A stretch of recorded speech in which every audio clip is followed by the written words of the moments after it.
Three-point shooting for this franchise has been a problem for 7 to 8 years. The whole philosophy of shoot threes or die has not gotten them a championship. If I was covering the Warriors, I wouldn't say a word, right?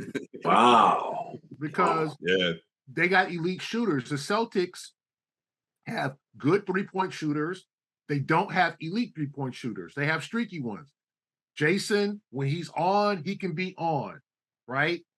But he's a step below. Same with Jalen is streaky. Hauser, but the point is that I felt just my case in that game when they had a chance to rally, because Joe was trying to tell me, well, we lost the game in the second quarter. Okay, you could say that, but you didn't lose the game in the second quarter. You lost control of the game in the second quarter. The Cedric Maxwell podcast is brought to you by FanDuel, the exclusive wagering partner of the CLNS Media Network.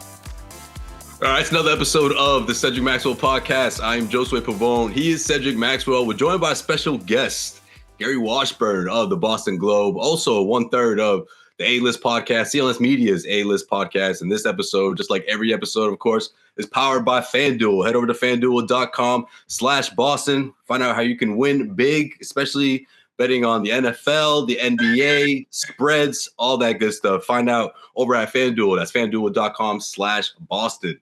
Max, Gary, welcome back. Heck of a week for the Celtics, right? I mean, you dropped the back-to-back losses. You take care of business on a rare Friday, Saturday back-to-back. And now you're going into a matchup against the New York Knicks. You got a rematch against the Philadelphia 76ers. Definitely want to talk about that last matchup between Celtics and Philly. But I guess the best place to start is first and foremost. I don't know if you know this, Max. You probably don't, but this is episode 200. So I know, Gary, you must be thrilled. You must be honored that we brought you on to episode 200 of the Cedric Maxwell podcast. Come on, give it up, give it up for us, Max. Come on. Just the reaction I expected. Slow clap. Slow clap. Anyways, all right. I guess we'll get back into that later. But the Celtics, like I said, care business at home. The second game against the Toronto Raptors, the latest game, 117-94. And this is an issue that winning teams or championship-built teams often face. Right. Sometimes the lopsided score.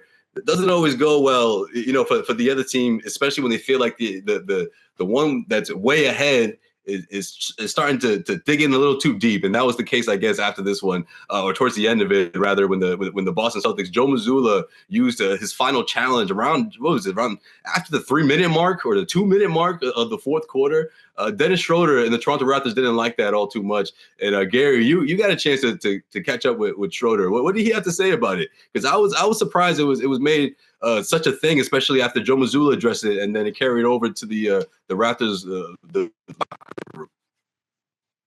Yeah, I think that they were upset. The players felt disrespected because there was a 27-point lead. It was 3:39 left, and it was one of those. It was an out of bounds call. Is it going to make a huge difference in the game? Absolutely not. Is it going to make any difference at all? No. So I think the Raptors felt like, come on, man, you're just trying to rub it in. You're trying to, just let us get out of here healthy. Let you guys get out of here healthy. We'll see you again Friday in Toronto for the rematch. But then you calling a timeout, prolonging this thing, and just trying to show us up is a little much. So I think they took it negatively. Joe said he was fighting for his players, but Schroeder told me that it was a disrespectful. You don't challenge nothing when you're up 30 points. I mean, it all depends on how you look at it. I mean, challenges weren't a case in Max's day, but showing people up or rubbing it in is a part of what has been like that in sports for decades, for years, for generations. When do you let up? Mazzulla had Jason and Jalen in the game deep into the fourth quarter. Toronto, we saw it several times last year where Toronto had to put in its reserves and bench guys before the Celtics did. The Celtics was up 30 points. So I think the Raptors probably looked at that too. That probably played a factor. Like, why is I think that was Tatum and Brown still in here? And then I think they went and he put Banton in, and I think Banton replaced White. Like they didn't even take out Jason and Jalen when the first kind of that was the first line of subs. Yeah, it was like eventually they did, but I think obviously the Raptors probably looked at that. Then they looked at the challenge and was like, okay, man, what y'all trying to do to us? Like, what do we do to y'all? Like, the rivalry is kind of gone. Like, they know, I mean, they're rivals. It used to be, when it was like DeMar DeRozan and Kyle Lowry and all right, or even in the bubble, kind of. Yeah, it was exactly. It was Nick Nurse now. Nick Nurse ain't there no more. Fred VanVleet is gone. Lowry, all them dudes is gone. So like, what's up with this? And so I just think it's funny that it was Schroeder to be like, wait a minute. Like he got into the refs huddle, which is like, why are we reviewing this to begin with? Like, why are you guys? I mean, both of you guys are saying that, but I do like what Joe Mazzulla said. He said, I was fighting for my guys. He said, would I be different if Tatum and Brown made that call? Would I say timeout there? Or now I have other players, lesser players in there, and I'm not going to, he said, I'd be disrespecting them. So I did like his answer, but for me as a player personally, if I was on the Raptors, I'd be bullshit. And I'd be right. I would be writing this one down. And the words I heard after that was that Mazzulla was in the huddle and they were talking about it, and Schroeder kind of challenged him, like, that's BS. And then, I think that the coach said, well, Joe Mazzulla looked at the head coach of the Raptors and said, you going to let him talk to me like that? And the coach said, yeah, that is bullshit. So this game coming up with the Raptors could have a little sour taste to it. The question I asked, that wasn't a game for Vegas, was it? It wasn't a game for Vegas. The one Friday is. Okay, the one Friday will be. So you're going to be trying to pile on points because points make a difference when you talk about being in that particular lineup. So you look mean right now. Damn. Why you looking so mean, man? He's listening to you. He's focused, man. I'm trying to focus, dog. Just took your call. Max, don't do that. That's a stereotypical black thing. Damn, brother ain't smiling. If a brother ain't smiling, then he gotta be upset. All right? Damn, I'm not. He said you got the angry resting face. The angry resting face. Oh, come on, Max. Wow. I didn't even notice it until you brought it up, Max. I mean, I'm in a great mood. Stop that, Max. Don't do that. Smiling does not mean I'm upset. I'm fine. It's a beautiful If anything, you can look at it. The Raptors can look at it as you guys trying to run up the scoreboard, but you could also look at it as Joe Mazzulla trying to show the refs that, hey, you guys still not getting this right. You know what I mean? Like, yeah, sure, the score doesn't matter. There's sides to it. There's both sides. If you that down for your players like that, then that's important to point out. Yeah. Also, and that's what I noticed, Gary, because Brissett had Raptors will take it. And Brissett had this look on his face. I mean, and then look. I said before, you had Jason and Jalen playing against their third teamers, and people know, like, Jason trying to put up his numbers. Jason trying to get to 30. He's trying to, his season average is down from last year. And then, because they're so balanced. So Jason's like, listen, I'm gonna put up some numbers. I'm gonna get my threes up. I'm gonna get my shots up. So those guys notice that.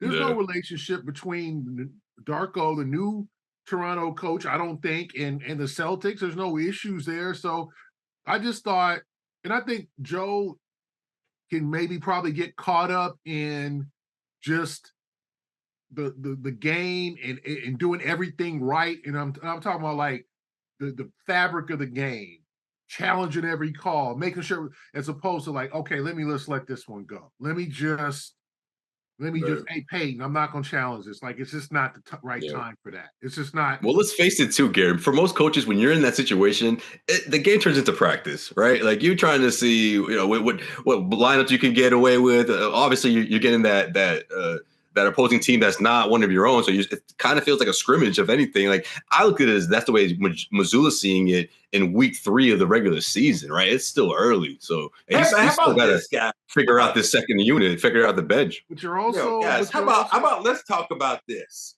Let's talk about just how good the Celtics did look. Yeah. There were some stretches where them boys were rolling. And, man, that Porzingis thing right now, and you're playing with all this house money, and then you got Holiday playing the way he has. Man, this lineup is really good. Now, if you can have Sam Hauser hitting shots like that, Peyton Pritchard knocking down, and the guy who's been greatly maligned or nobody talked about was the Condor. Nobody talks about him anymore. You know, he did a great job in the middle of just running around, blocking shots, dunking the basketball. I loved what they did last night. Yeah, Hauser is now. You talking about Luke or are you talking about Luke Condor? Luke. I was thinking Luke, but I was the Condor, man. He's soaring in, brother. You got the. You know what? Listen, stop watching so much TV and listen to a damn real broadcast on radio. Who's calling him that?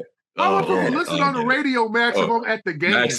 Max is the one calling him that. So we're all supposed to call him that because Max is the one calling him that. Gary, you're sitting right behind me. I don't hear you. You should be able to hear me saying the Condor. And Max, I applaud you. For yesterday, where it was halftime and they took your seat. They didn't give you. You had to sit where the usher sits while they did an interview. And there's 6'9" Max sitting there waiting to do an interview. And then I'm sure Max is like, you know what? If these folks don't get up out my seat, no, Gary, no. You were this close to getting to that point. How about that fool up in here? Hope you guys are, Gary. I don't get paid by the word, okay? I don't get paid by the word. But still, you're sitting where the ushers are. You're the Hall of Famer. They want to ask questions. They want to have a little segment. I'm good with that. Knock yourself out. I'll get over there. You should have said, all right, I'll see you in the fourth quarter. I'm taking the third quarter. Wow. Should have said. Score early this NFL season with FanDuel, America's #1 sportsbook. Right now, new customers get $150 in bonus bets with any winning $5 money bet. That's $150 if your team wins.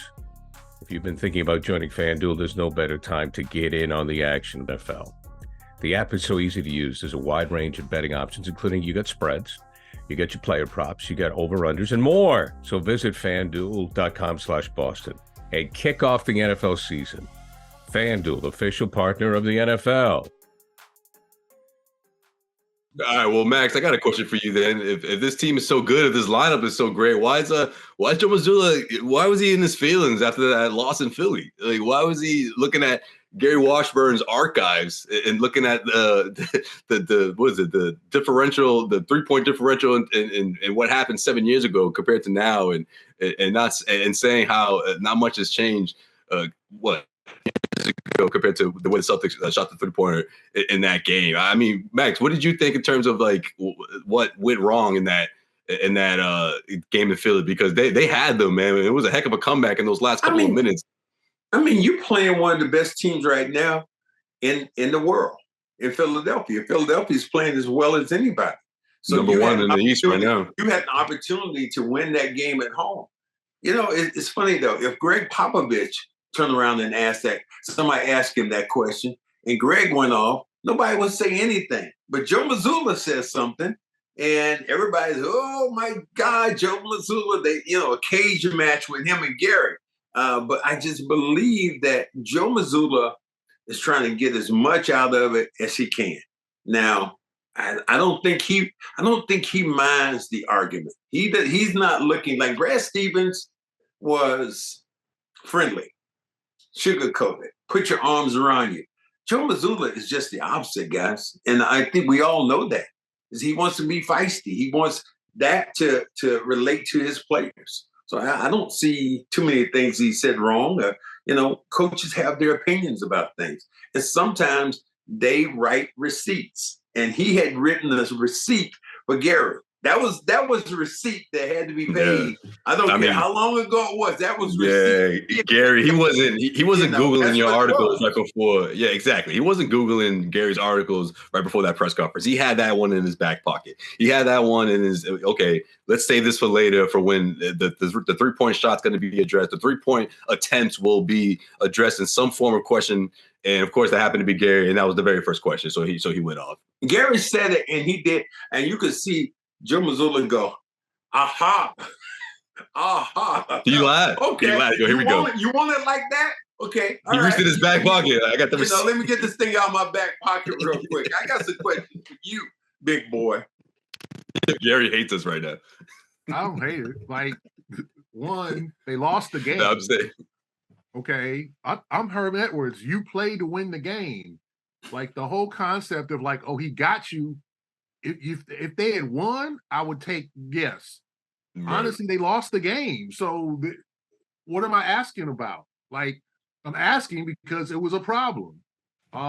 Secondly, 3-point shooting for this franchise has been a problem for 7 to 8 years. The whole philosophy of shoot threes or die has not gotten them a championship.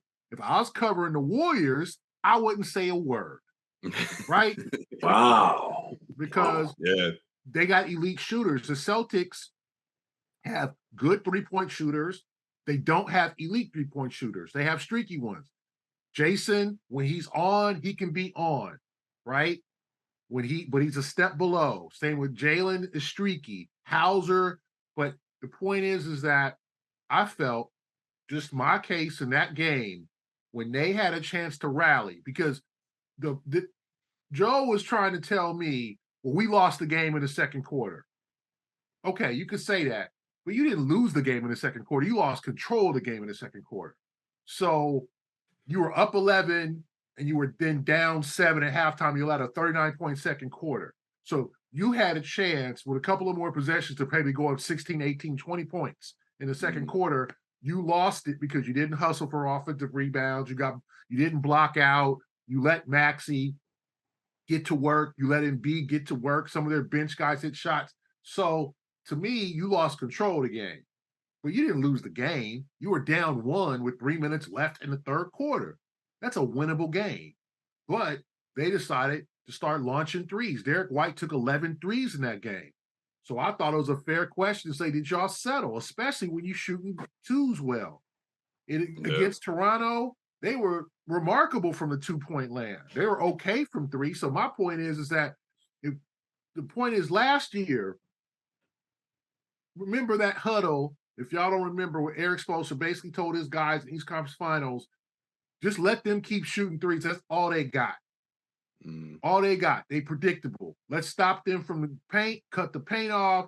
Force Jalen left. Yeah, let them keep shooting threes. That was the plan, right?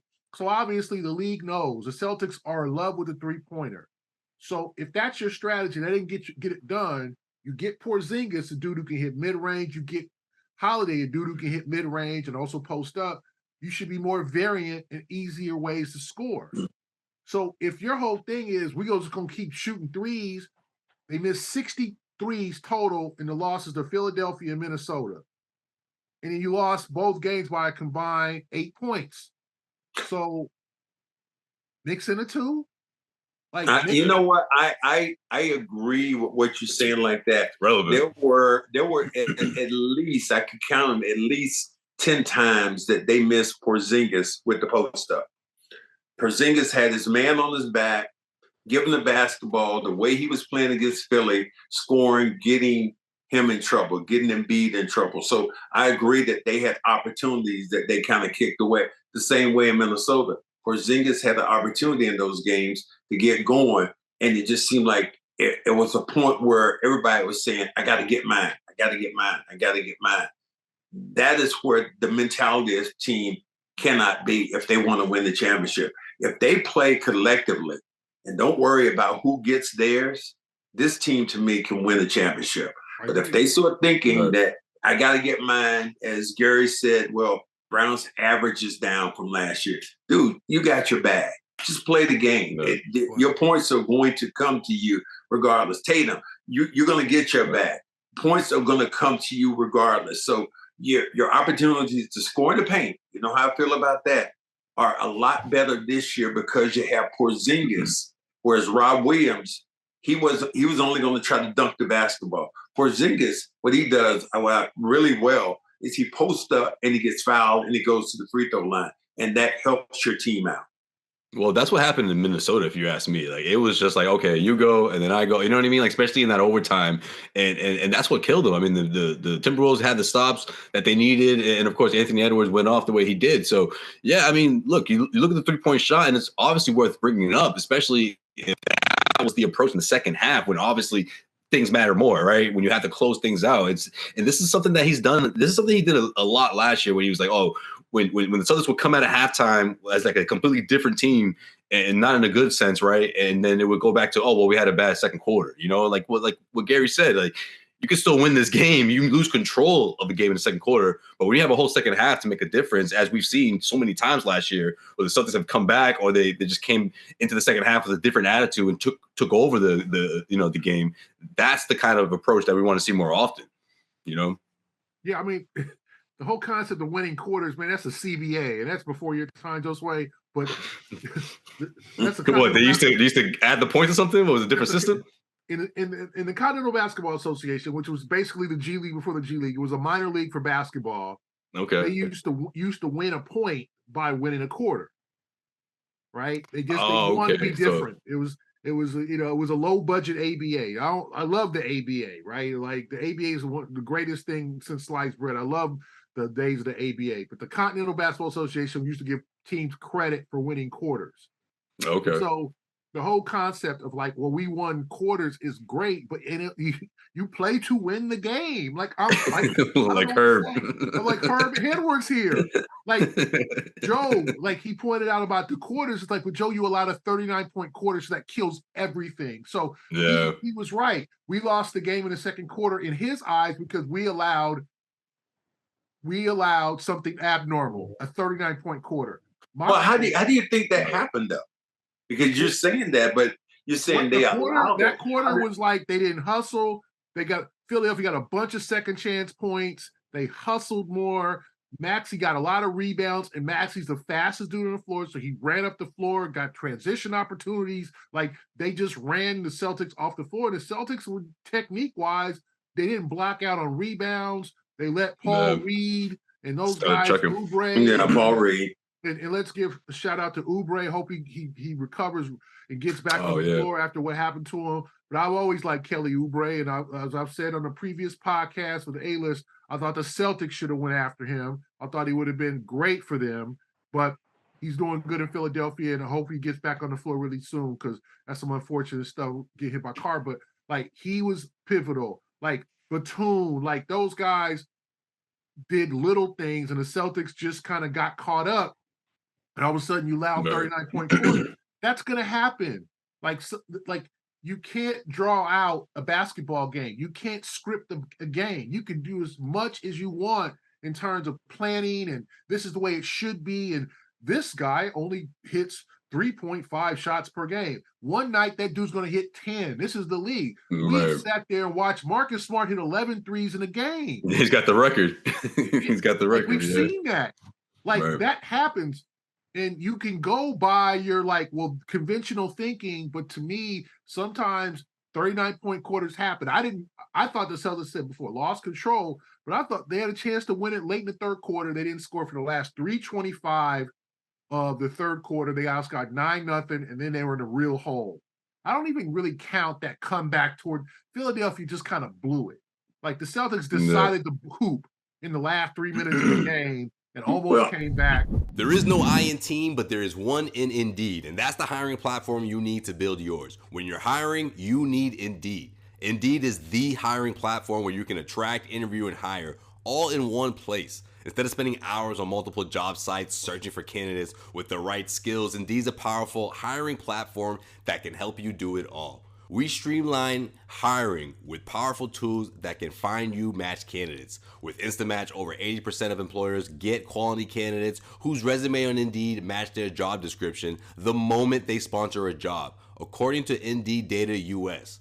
One of the things I love about Indeed is that it makes hiring all in one place so easy because it's able to focus on the kind of candidates that you're looking for. Wean out the ones that you don't need and zero in on the ones that can really make a difference, that are worth hiring. Candidates who invite to apply are 3 times more likely to apply to your job than candidates who see it in search. According to US data, we get you one step closer to the hire by immediately matching you with quality candidates. Indeed does the hard work for you. Indeed shows you candidates whose resume on Indeed fit your job description immediately after you post, so you can hire faster. Indeed's hiring platform matches you with quality candidates instantly. Even better, Indeed's the only job site where you can pay for applications that meet your must-have requirements. Indeed is an unbelievably powerful hiring platform, delivering 4 times more hires than all other job sites combined, according to TalentNest in 2019. Join more than 3 million businesses worldwide that use Indeed to hire great talent fast.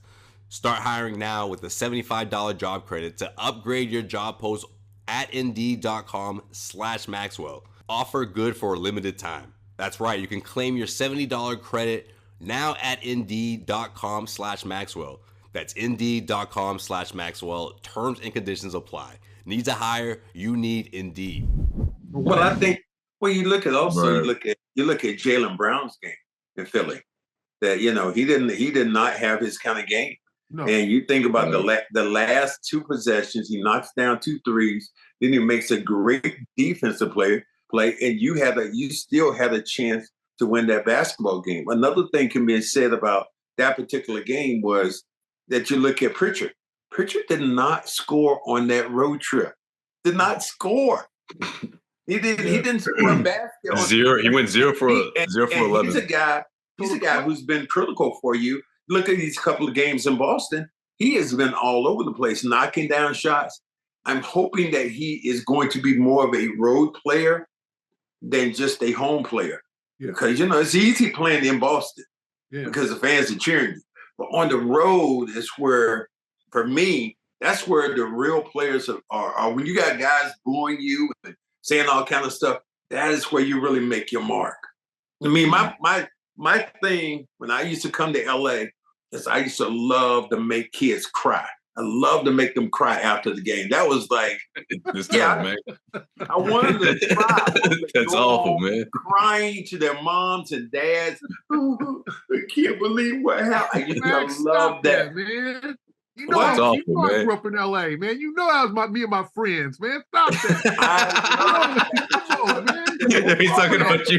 Don't say that like you didn't know that. You know I grew up in South Central LA. I didn't even pick up on that. You know that's me and my friends, man. Come on, man. I can't believe Cornbread. I mean, he fouled that man like that. I hate that Cornbread. I can see Gary at the bus stop right now. The next morning, man, we screwed the Celtics, man. They cheated. I'll say this, Max. We talked about this many of times. You were not on the hit list in LA. ML Carr was. ML Carr would not have y'all made couldn't stand him. ML Carr. Cats wanted. It was. No, you could tell when Q brought up. Yeah, when Ice Cube brought it up on the 30 for 30. That's how you could tell. Carr. That's the dude that cats in the streets wanted. It wasn't Max. Max was like, yeah, he talk a lot of mess, but he get it done on the floor. When it's freaking ML, that brother at the end of the bench. Oh, I love Boston. He waving that damn towel. Brothers might have put a hit on him, man. I mean, that was the guy that folks hated. But yeah, man, you know the Lakers, what they end up calling ML, they call him Fiddler. No, after Roots, that's what like Roots. Like them. Don't even know that reference. I get it. We okay, boss? How we feeling today? It's like, what's his name?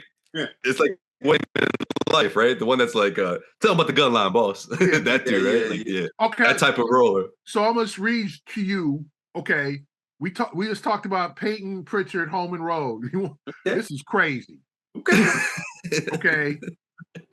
Home at the TD Garden, 4 games.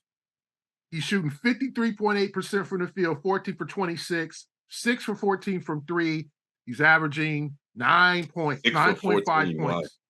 On the road, Peyton Pritchard is 1 for 23 from the field, 0 for 16 from 3, and is averaging 0.8 points. He has scored 4 points in 92 minutes on the road. Like, that has to improve. And we'll see what happens when they go to Philly on Wednesday, and then Toronto, and then Memphis and Charlotte, their next road trip. But to me, the question is, like, when it comes to shot selection and three-pointers, is him pulling up for a 28-footer? Is that a good shot on the road? Or is that like, okay, is that self-awareness to be like, I'm not making those shots right now. Like, I need, I'm a divert.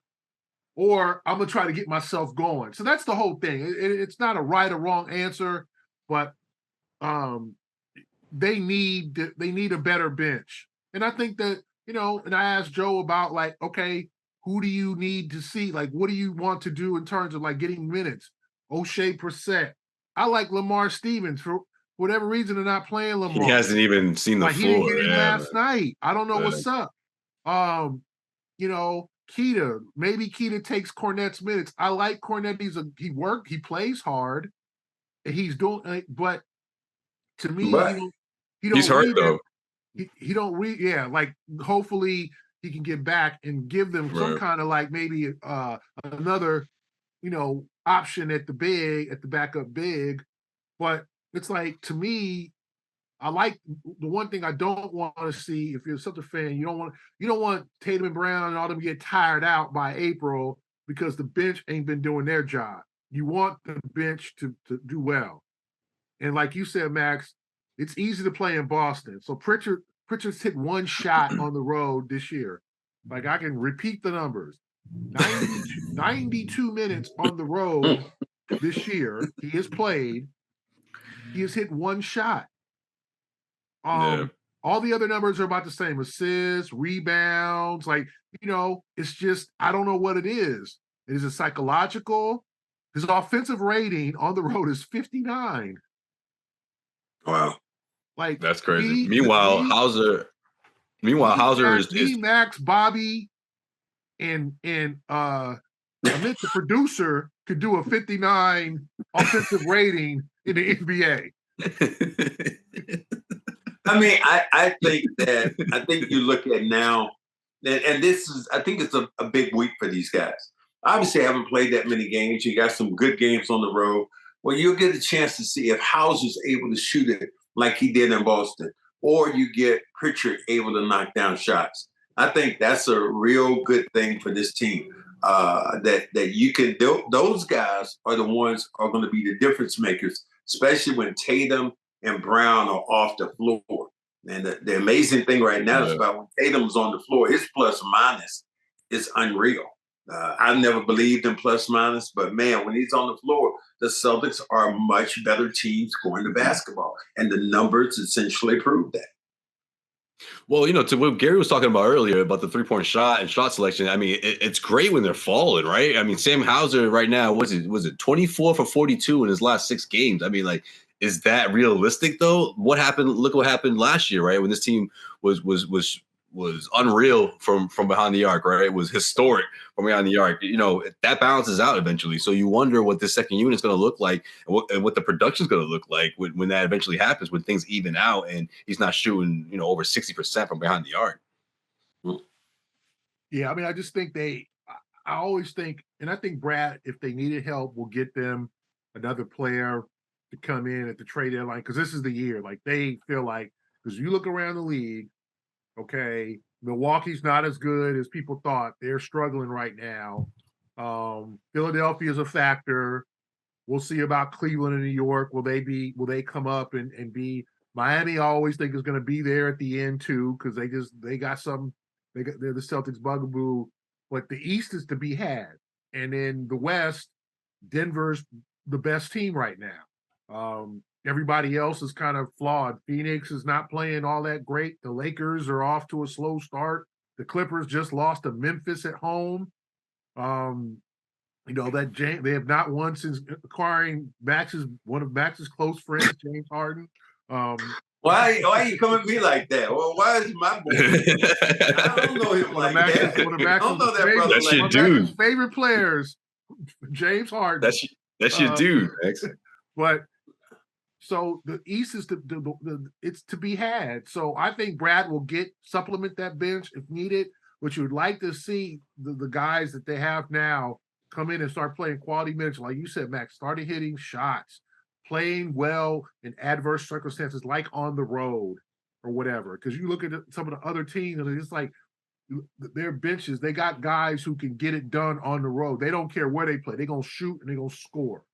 And that's what you want from the Celtics. And when you sign a bunch of younger guys, Brissett, Stevens, Hauser's kind of come out of nowhere, Pritchard, guys who aren't quote unquote proven, who haven't done it in someplace else, they gotta grow those stripes and be able to get it done in those adverse circumstances. It might take a little time because if you look at guys like in the history of Jamal Crawford and Lou Williams, dudes are like, as long as there's a basket and the ball, I'm putting the ball in. I don't care. We in Siberia. I'm scoring on this dude. Like that's right. What they kind of need to take a little pressure off Jason and Jalen. Because you said before, you don't want Jalen and Jason playing 39 minutes a game, and then suddenly in April they're both tired. And I'm not saying they're young; they'll get it. They'll gut it out. But what you want them to do is you want them to get some rest. Jalen didn't play the fourth quarter against Brooklyn. You want them to get that rest to be ready for April. Yeah, definitely. For sure. And you wonder how this team's going to respond when you play a team like Philly, the second time a week later, right? I like how the NBA schedule has sort of done that for this first quarter of the regular season, where you're matching up against your Atlantic Division, teams. You kind of get them out of the way, right? Those almost back to back, or is it like one game and then 5 days or 7 days later you're playing them again? So I like that for them to get those reps in and to see what the team's going to look like, especially after that. We'll see. We'll see for sure. I mean, between the Philly game and Max, I was going to ask you in front of Gary, because Gary loved what I did out in New York when Bobby and I did Man on the Street. So, Max, you trying to get out on the street and outside of Philly, talk to some of these fans? I don't know. So what? You want to talk to some of these Philadelphia Sixers fans before the game on Wednesday? Bobby and I are going to be out there. Absolutely not. I'm still right now. I want to show them the clip. Philly. I want to show them the YouTube clip of you going into the stands. I want them to see that. Something still about that, man. People still don't like me in Philadelphia. They didn't like me in Los Angeles. They didn't like me in New York. And there's very few places that I got love, man. Even when I came to and played in Los Angeles, obviously playing with the Clippers, I got booed every game. Every game I got booed. Wow. Only time I got any love that year. Gary was in there. He was like, boo. I'm sure he did. Boo this man. First of all, he couldn't afford the Lakers ticket. You're right. How much the Clippers? Bingo.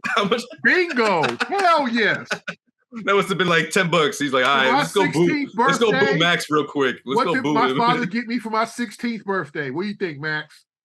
2 Clipper tickets. Clipper tickets. You did get it to come, man. It wasn't to Showtime. It wasn't to see Magic in them. It was to see Benoit Benjamin. It was to see Max. I don't even know that. Max Johnson, Norm Nixon. That was, yep. Do you know who we were playing that game? Norm went to the Clippers? I didn't know that. No, everybody went to the Clippers because they was cheap and they played in the hood. Let me say, afford Laker tickets. Who were we playing that time you came to the game? I think it might have been Utah. It might have been Malone Stockton. It was like, I think it was Utah. Oh, yeah. Wow. My father 2 Clipper tickets. Damn, Gary, he went to a lot of Clippers games. You can tell. He's mad about it. No, I covered the Clippers years later, but my father, God bless his soul, got me 2 Clipper tickets for my 16th birthday. Wow. That's what's up. See, that's how it starts, man. You pop the juice in the game. It is pro basketball. Like, I'll go see the other team. Like, okay. They played the sport.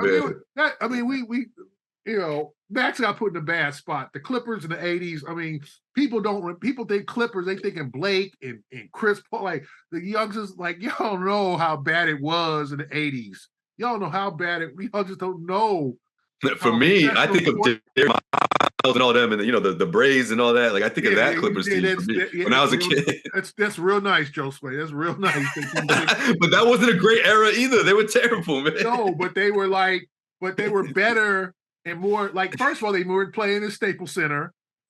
The Clippers played in the sports arena. The sports arena was where the old Lakers played before they moved to the Forum. Oh, so the sports arena was just like the hood state. The sports arenas were like the LA City championship game. It was like, let's say playing. I'm trying to think of a Boston equivalent of the sports arena. Like I can't really. White Stadium. What if high school football, White Stadium, or it was like Reggie Lewis, the Reggie Lewis Center, or something like that. It was like it was right in the hood. It was standing there. It was kind of a public monument. Like they couldn't tear it down because it had been like where they had Olympic events, and it was right next to the Coliseum. So that's where the Clippers played. I mean, so yeah. And then the front row seats, it was like basically like $35-$40 back then, front row. But then for the other folks, it was like $12. Come on in. Like, come on in. But you didn't know that the guy who I met there initially was who was always there was Denzel. Denzel was huge Denzel, and Penny Marshall was a they had fans. Billy Crystal, and then in the 90s. Oh yeah, Billy Crystal loves the Clippers. Yeah. The front row. I'm talking about during the 80s. Those people 90s. Were big fans. Yeah, they got a little bit of traction.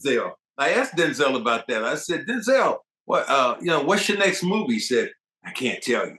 I was like, you can't tell me why? I don't want to. And it was actually Malcolm X. I was like, damn, I ain't trying to get no part in the movie or nothing, but it's like, I was walking out.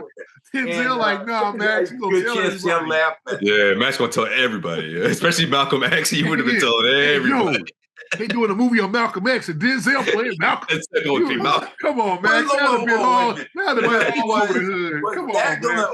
I know why he didn't tell you that. Yeah, you would have told the whole team.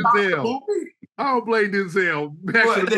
Was that gonna stop the movie, or you wanted me to go to the Compton swap meet over there and get some tapes and see? You don't understand that, Josue. There's a thing in Compton called the swap place. Oh my God, that was that like? We could do a whole 30 for 30 on the swap meet now. Oh my God, that's where latest movies. Oh, okay, that's the bootleg spot. All bootleg. You come back with Training Day 6 months before Training Day came out. Gucci pocketbooks, Gucci shoes, all kind, every imaginable shoe. Nike didn't even have them, but you were getting Jordans before Jordans even came out. But the new Jordans out. Though. Like I'll tell you this. So he was doing a split. The logo. The Lakers had these alternate. Back a few years ago, Joe, so you probably remember, the Lakers had these alternate black, like they call them the Mamba jersey. Black jerseys with the gold Lakers or whatever. They used to sell them with a swap meet, and now they're $3. Like those joints are like you could buy the black Lakers jersey. He said in 93. Yeah, 93. You could buy the black Laker jerseys. Like, I was like, that ain't new. Oh, this is fresh. Oh my gosh. The Lakers got black Mamba jerseys. I'm like, Slauson swap meet 93, man. Yeah, somebody's mad. Yeah, like, the guy who like you could be like you would go, like, let's say they had one in Boston. You could go and get like, if Jay-Z had an album that was like, you could be like, got the new Jay-Z joint right here. It would be, before it came out. It would be burned. It would be like a photocopied picture of Jay-Z on the front, but it would be the new album. It wouldn't be super high quality. I wouldn't play it for my girl or nothing. But if you wanted the new Jay-Z or the new Drake, the worst is when you couldn't picture of Drake. Yeah, the worst is when you can't play it in the whip. That's how you know it's bad. The picture Drake was taken like this. Hold on, Drake, stand right there. Exactly. I got you. It'll be photocopied and a burned CD, and then the songs will be handwritten in the thing, and you'd be like, "Yep, got my new joint. Got my new Yeah. All All right, well, that's gonna do it. That's gonna do it for this episode of the Cedric Maxwell We got to do a podcast. whole segment on this. We got to do a whole episode on that, man. I appreciate you, God. Gary. He's Cedric Maxwell. Like I said, episode 200. That's it, man. That's a big one. We got more coming. Plenty of content coming out, man. Another 100 episodes. Who knows? We'll see. You never know. Gary, before we get out of here, man, any follow up with Joe Mazzulla? You guys good now? You guys everything We're cool? never not good. Joe and I are fine. Like, and I'm not lying at or whatever. Like, I was a little surprised. I was taken off guard. And I love when people are like, "Whoa, if it would have been me, oh, I would have told that dude woo woo woo." Like, no, you wouldn't have because you were so surprised. Like, stop that. Right. You get caught off guard, right? Yeah, in revisionist history, because Max, you know brothers like that. Oh, Max, if Moses Malone would have let him talk to you like that, I'd put Moses in the headlock and just whooped him up. Like, sure, you would have done that. Like, stop that, man. All right, man. We'll see. So we'll see what happens next time you two. Revisionists. Yeah. Joe and I are fine. All right, cool. Stay tuned. We'll see. All right. FanDuel is the exclusive wagering partner of the CLNS Media Network. Right now, new customers get $150 in bonus bets with any winning $5 moneyline bet. FanDuel, official partner of the NFL.